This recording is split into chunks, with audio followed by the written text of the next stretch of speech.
I really would prefer to write something that I could have written 10 years ago, and I could write 10 years from now and see sort of both the good and the bad, but the longer range picture, and not be so affected by current. This is People and Their Poems, a podcast about the poems that make a difference in our world. People and Their Poems is presented by Ornog Mountain Publishing. Thanks for joining us today. Today I'm joined on People and Their Poems podcast by Sharon Smith, a Connecticut poet who is a yoga teacher and has been writing since 2017. Sharon's recently published a collection of poetry called Stages, and we're here to have a conversation about the book, the writing process, and Sharon's inspiration. So thanks for joining me today, Sharon. I'm so glad to have you on. It's a pleasure. Thanks for asking. So tell us a little bit about what inspired you as a writer to collect your poems into this book called Stages. I guess I'm inspired by a few things. People and what they care about interests me. People's relationships interest me. I'm inspired by animals and how they live, and beautiful natural things inspire me, and art. I've written several poems and several in this book that are inspired by pieces of art that actually have triggered sort of specific memories for me, and then I wrote about the memories. Overall, I'm inspired because I find it so rewarding to share like little pieces of things that are important to me with other people. And poetry can just like give you this little, you can wrap words around something important to you and just give a little kernel of something that comes from pretty deep inside. And when you can share that, for me, that's like very rewarding. Yeah, we've been at many readings together, and I've always been moved by what you choose to share and how people react to it. Or if they've heard the poem before, they're just, oh, I love that poem. And to hear you read it again, and the piece you wrote about you and your husband is Jigsaw. Yeah, and it's just stunning stuff, because I think you have a really great way of celebrating and elevating the ordinary and what's special about it, and putting words on it that maybe we're looking for or not thinking about. So I think you're a master of that. And but that's just my opinion. How about if we hear some of your poems and talk about those? I'd love to. Thank you. And that means the world to me that you said that, Sandy. Thank you. So I'm going to read one of my more recent poems. It actually wouldn't have made the book except that the printer had a holdup. So I changed it and threw it in at the last minute. This is called 13 Ways of Looking at the United States of America. 1. Can I back up a little? There are 2 quotes in here, and I'll tell you about the quotes before I read the poem. One is from the movie Field of Dreams, which is a 1989 movie, and it's pulled out a piece of a speech by James Earl Jones as the character Terrence Mann. And the other is from a poem that was written in 1921 by Claude McKay, and the poem's name was America, and I pulled lines from that as well. So, 13 Ways of Looking at the United States. 1. Rafting the Grand Canyon, sacred rock walls, slice of blue sky, riding the Colorado in silence and river sound. 2. Music flows from her, birthplace of the blues, gospel, jazz, rock and roll, soul, hip hop. 3. Where aspiration often exceeds reality. We hold these truths to be self-evident, that all men are created equal, then 85 more years of slavery. 4. Her pendulum swings wide and fast, elects Barack Obama, then Donald Trump. 5. Land of Big Macs and macrobiotics. 6. Soft dunes of Cape Cod, a thin place where ocean touches sky and the soul breathes easy. 7. Born in blood, European settlers slaughtered Native Americans to take their lands. 8. Alaska's tundra, Arizona's deserts, Colorado's mountains, Florida's Everglades. 9. America has rolled by like an army of steamrollers. It has been erased like a blackboard, rebuilt, erased again. 10. Some traveled west by wagon train as children, then lived to see men walk on the moon. 11. Land of plenty. Too much stuff next door to not enough to eat.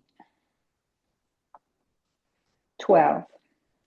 Land of invention, innovation, inequality, good intention, contradiction. 13. Although she feeds me bread of bitterness, I love this cultured hell that tests my youth. Her vigor flows like tides into my blood, giving me strength erect against her hate. Her bigness sweeps me like a flood. Darkly, I gaze into the days ahead and see her might and granite wonders there, like priceless treasures sinking in the sand. That's 13 ways of looking at the United States of America.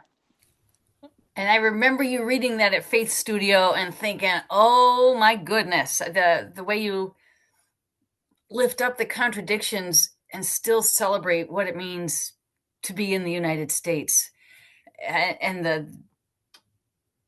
the undercurrent of hope that is in the poem is very, very powerful. Could you talk about the inspiration for that poem and how Wallace Stevens might have fed your muse? Yeah, it actually was a prompt. I was at a workshop with Patrick Otuma at Kripalu, and Kripalu is yoga, and I was doing a poetry workshop. So it's the two things I love most in the world next to my family and friends, you know. So anyway, the prompt was, and he gave it was based on the whole style of it, and the format is based on Wallace Stevens' 13 Ways of Looking at a Blackbird. And the prompt he gave was either do 13 ways of looking at the United States or 13 ways of at America, or looking at yourself. And I started to write 13 ways of looking at America. And then I realized how there are 34 countries in America, North America and South America, and how sort of self-centered it seems to me that we talk about ourselves as America. And so I found myself sort of sliding into that and thinking, I don't want to do that. I want to step back from that. And I also found myself sort of sliding into today's politics. And I said, I really would prefer to write something that I could have written 10 years ago, and I could write 10 years from now and see sort of both the good and the bad, but the longer range picture, and not be so affected by current. So anyway, that's kind of how it happened. And my husband suggested the James Earl Jones because he loves that movie, Field of Dreams. And I thought he was right on with that. So anyway, that's kind of where that came from. Well, that was just great. And again, you know, the iconic James Earl Jones Field of Dreams moment, you do that again. You lift up those moments and shine a light on them so that we're thinking in a different way and read in a richer and a more complex way. You know, it's a poem that makes you pause. And I think that's awesome. Thank you. So what else have you got in that book of yours? All right, so this one, and part of the reason I named the book Stages is because I found that I write a lot of different stages in my life. And this one is called Elmer. Next life, if I get to choose between turtle or rabbit, I will choose turtle. I love turtles. I love their serious demeanors. I love how they take their time getting from place to place. I want to move with that deliberate steadiness, that unhurried gait.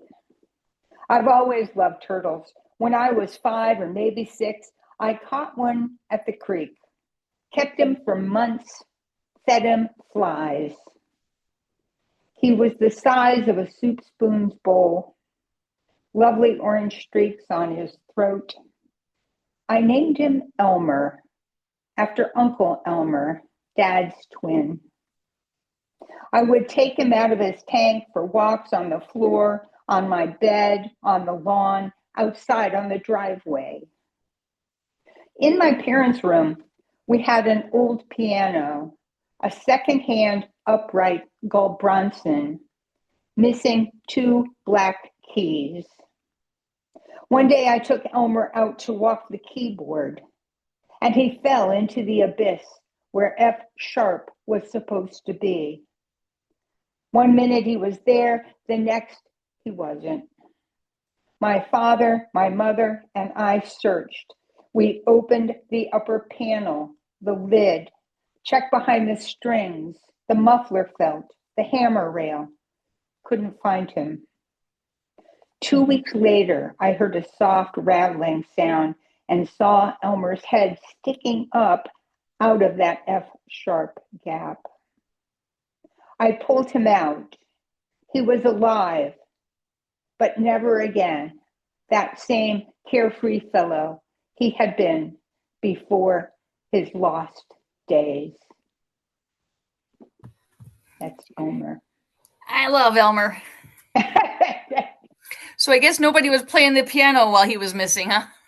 I probably did know me, but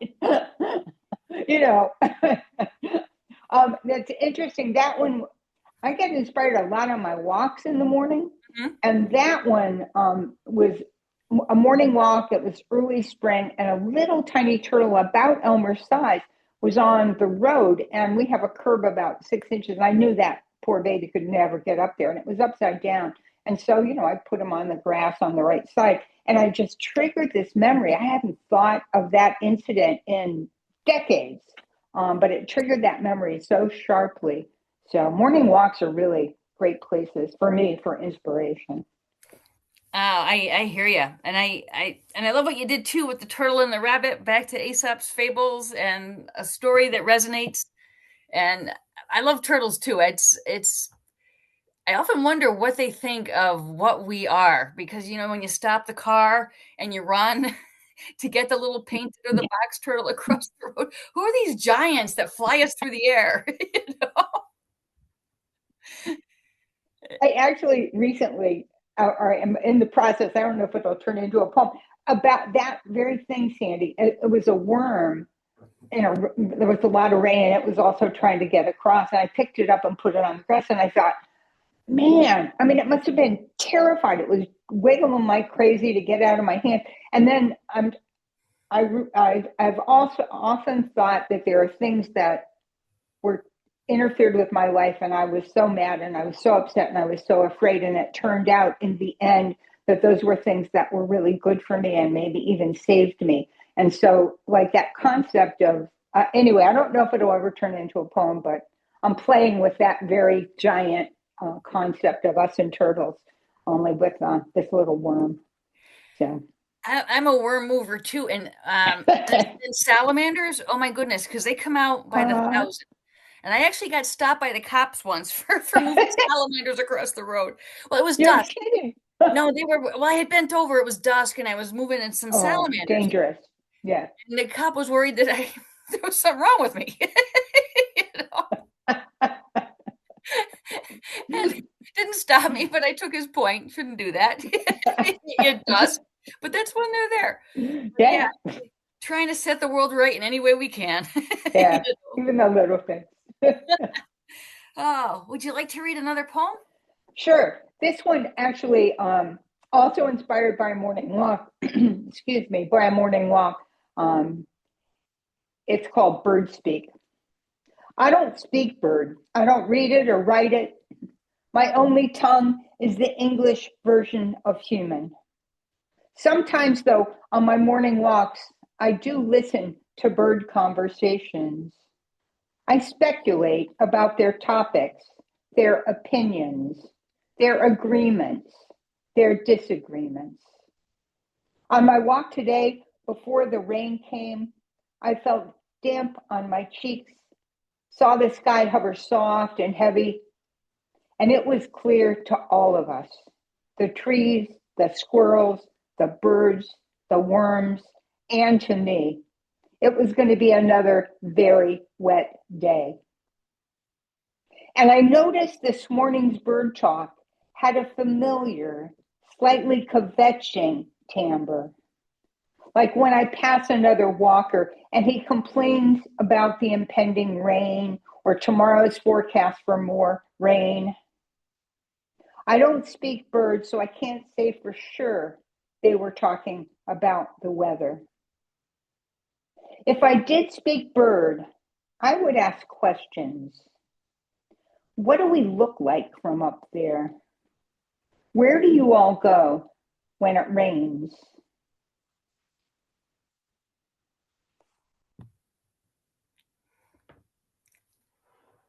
I love it. That one that just makes me think of the twist at the end there. This very Billy Collins vibe, you know?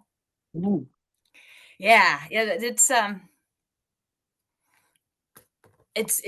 is funny. They are talking about stuff, you know?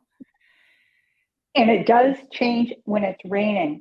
It's like, it's very interesting. I would love to know what they're saying. I mean, not saying, but you know what I mean? What they're getting across to each other.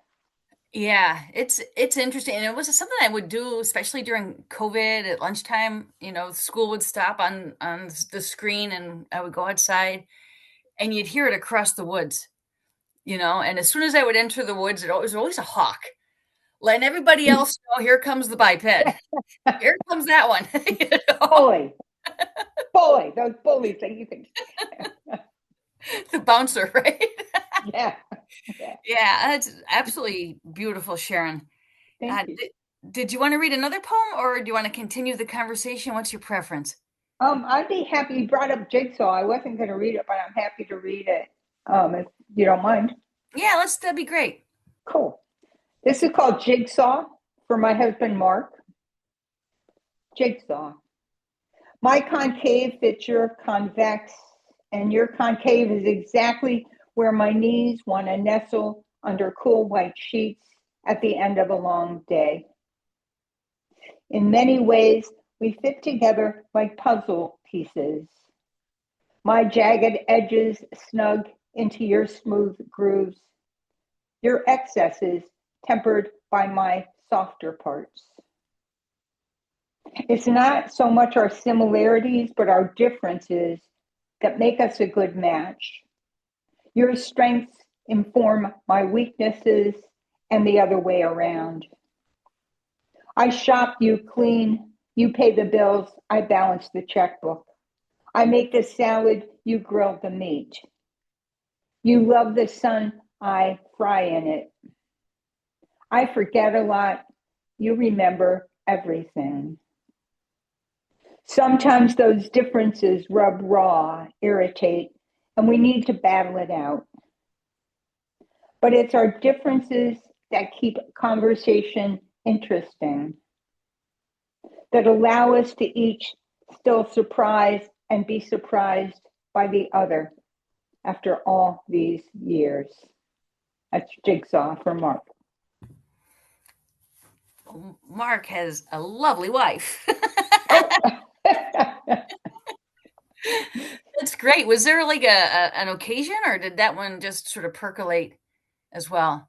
I knew I wanted to write something for him. And it's really true. We are very different in so many ways. And I find that interesting that, you know, that idea of differences helping each other, fill in the cracks, support each other. sort of like, I don't know what you call it. I'm not a construction person, but those things that go like this, and it makes a really strong bond. So anyway, yeah, I wouldn't say any one thing triggered it, but I knew I wanted to write something for Mark. Mark's almost always my first reader of poems. He gives me really good suggestions. So, yeah, and he's always been so supportive of, me publishing and all of that. So it's been good, really good. That's terrific. So, in your poetry journey, getting this book together, what discoveries about yourself or yourself as a writer did you make along the way? And did your Yeah. figure into your writing? Do you say yoga? I think yoga at this point figures into every part of me every day. I mean, it's been a wonderful practice. I love it. I've been doing it about 20 years. I was a corporate person for 33 years. Had a really interesting corporate career, decided to retire, and that's when I started yoga and became a yoga teacher, and that was 20 years ago. Um, um, I guess I'm inspired by that idea of, and what poetry does for me is it helps me refine memories in a way that's really satisfying for me. It triggers off, something will trigger off a memory. And when I really delve into it, and I do that through the writing, I find it really satisfying to be able to relive things with a lot of detail. Um, I find it satisfying also to be able to pay tribute to things and people that I think are important and that I care about. I find that really, really satisfying when I can get the right words. Um,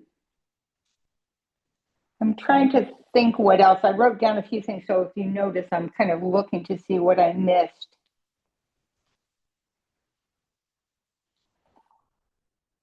I think in some ways it helps me clarify how I feel about things and certainly how I see things. So I don't know if clarify is the right word, but I can get more precise in how I see something or feel about something when I write about it. And sometimes something will come and things kind of sit in my head for a while, like something will trigger, it'll sit in my head, and I'll just keep kind of saying, Sharon, write about me, write about me. And then eventually I'll sit down and play around with it. And sometimes it just all comes out and it's in really great shape and it only needs like, small revisions. And sometimes I'll work on things that 13 ways that I read earlier. I worked on that for like 2 or 3 weeks, which for me, that's a really long effort. So it comes in different ways. I don't know if that answered your question though. It definitely does. It is just interesting to talk to people who write. A thread that tends to run through the conversation is that the poems find us. Yeah.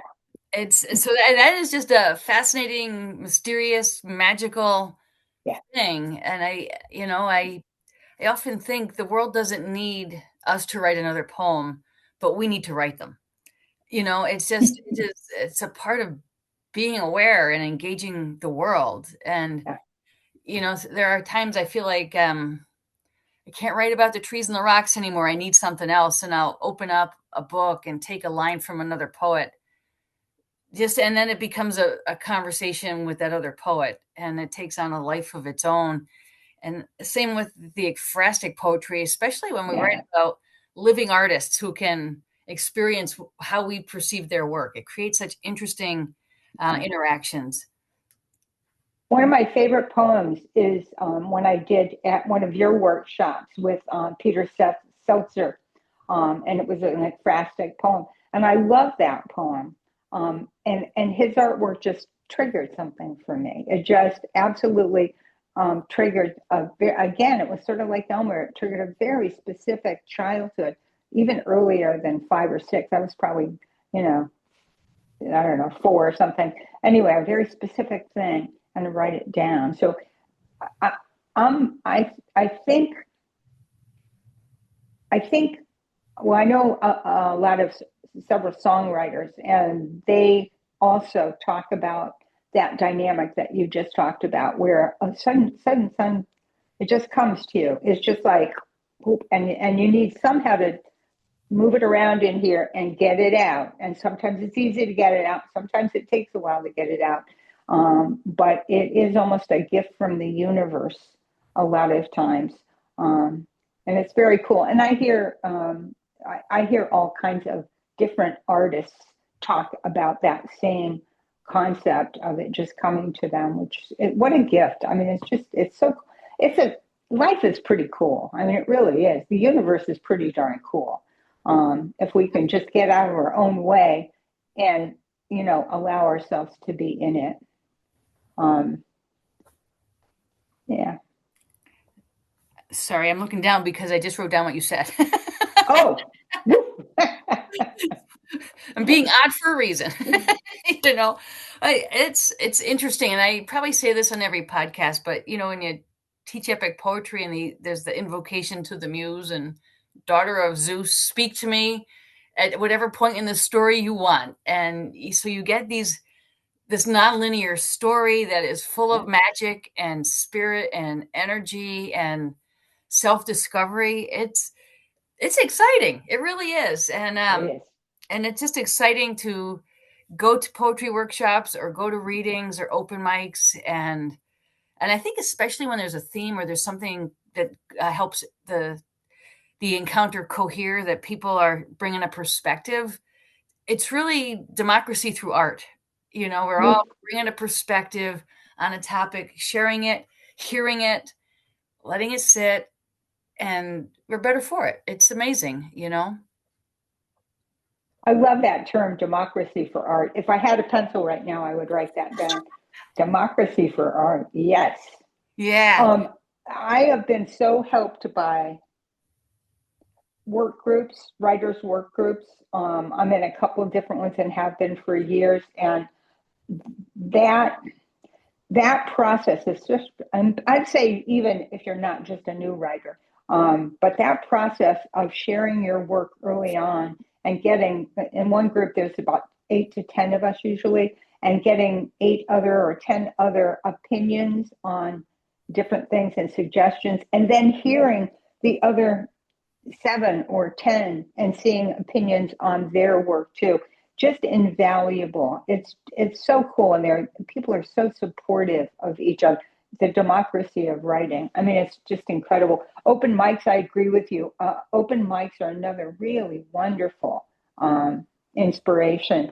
I'm looking down at my notes because these are things that when I first heard them, when I was first writing, I wouldn't have realized how important they were. But those morning walks, being out in nature and beautiful natural places, incredibly inspiring, either about the nature or, like I said, they've triggered memories that are just incredible.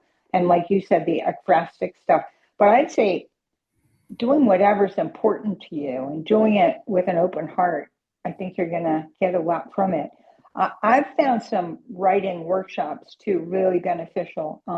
Writing from prompts, really beneficial for me. So those are the things that I guess I would share with somebody to try those kinds of things. Try the open mics, try the writing prompts, find a writing group. Man, I'm in one writing group that the age span is from like 21 to, there's actually a 102-year-old, but she hasn't been able to come in person for a while. She still writes beautiful poetry, incredible woman. But anyway, that age group, age range is really interesting. Being able to hear a 20-year-old's perspective, a 30-year-old's perspective, 40, 50, and all the way up is just, I don't know, it just opens you up a little bit more, it has for me. So, and what a great gift for the people at the younger end of the age spectrum to be in a community of people who are offering thoughts and their feedback. And it's so interesting when people give feedback on a poem, they're sharing a perception of the words on the page. It's not a judgment on the poet or the writer. And did I get across what I was hoping to get across? Or so it's a very interesting, non-judgmental way to have people experience you. And the vulnerability, though, that requires is considerable, but it records itself. And how amazing, talk about the generous universe that we have so many places where we can go do that in person or online. I think even just searching poetry groups near me, you're gonna find one. It's really wonderful how organized poetry is in the United States, how many states have poets laureate and towns, and the impetus to create opportunities to do that. And it's like going to listen to live music. You just had being there is the thing. It's not the recording and squirreling it away experience, but the being there with people. I think it keeps us human. It really preserves and protects our humanity in a very important way. I agree. And it opens us up. It's even interesting to me when two people will have exactly the opposite perspective on the same stanza or the same line. And that, just being able to hear how it all is perceived is really fascinating.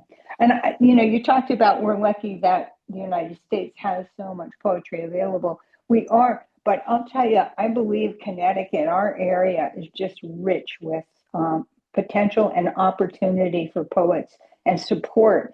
And you and Ed, you provide so many options for people. It's great. We are so lucky to have you and Ed, and to just be able to, do things like this. But you offer so many. I don't know how you work full time and do all this stuff. Someday you're going to have to write that down. That's quite a formula. Well, thank you, Sharon. I think it's the for me, figuring out how to preserve what feeds my soul. Yeah. Off the grid, so that I have something to offer when I'm in the classroom. And I share poetry events with the kids and publishing opportunities. And this won't be in the podcast, but what was really funny, the CPS high school poetry. Yeah. Thing, it's open right now. And I have the flyers up. The English teachers put it in their websites and the whole thing. Great. And one of my students comes into my classroom and she says, "Miss Carlson, they're talking about you in the hallway." I said, "Who's talking about me in the hallway?" I don't know, but they said you're in charge and you're really important. I said, "No, my room number is 404, like the broken file number." Yeah. I said, "I am queen of the broken file room." I don't know what's going on out there. Well, it turned out when a student had written some poems and wanted to submit them. But, kids have to do all these forms in high school and they freak out, they're just afraid they're going to do something wrong. So this child came to see me and we just went, and she had everything in the right place. She just had to hit submit or send or whatever. And I said, "You're doing good. Just hit the send button." And that's what I inferred was what it was about. How do I make sure I'm doing this right? And so here's our hope, right? This young woman didn't want to, not dot the I or cross the T for fear that she wouldn't be considered as a contestant in this thing. Yeah. And I told her it's not like that. We can open the file. The judge will read your poems. We'll do everything we can to make sure everybody's read and considered, because no one's looking for reasons to keep you out. Yeah. So it was, and that was another one of those poetry conversations, because I think we've all gotten to the bottom of an application of some kind that says, if you miss any of these steps, you're out, Yeah. It's like, and for me, I always get the prompt that says, "Go back and do the box you mixed," So so it was exciting that another student was submitting to the Poetry Society event, so there is hope, and the kids are writing and they care about their words and finding that self-expression. And she was funny. She said, I don't read other people's poems. I just decided one day I needed to try to write them. Wow. And I told her, about some events in town that are coming up. Well, I don't know if I could read publicly. I said, everybody who's going to be there is going to want to hear your poem. So give it a try, Do you know if she did? Well, it's coming up in April, so I'll just remind her. And that's what happened. I mean, people are so encouraging, and they want to hear what you have, and we love it. So back to the podcast. Sharon, I am so grateful to you for sharing yourself, your poetry, and your thoughts on how people can channel their own poetic voices and find the energy to do that and be a part of a larger poetry community as a source of friendship, expression, engagement, participation in our world. So thank you very, very much, and congratulations on the publication of your book. Thank you, Sandy. Thanks for the opportunity. Love to add. This has been People and Their Poems, presented by Oronog Mountain Publishing. Thanks for joining us. Be sure to check the show notes for more information about this episode. Visit OronogMountainPublishing.com for more information about our services and writing opportunities. And visit peopleandtheirpoems.net to learn more about the podcast.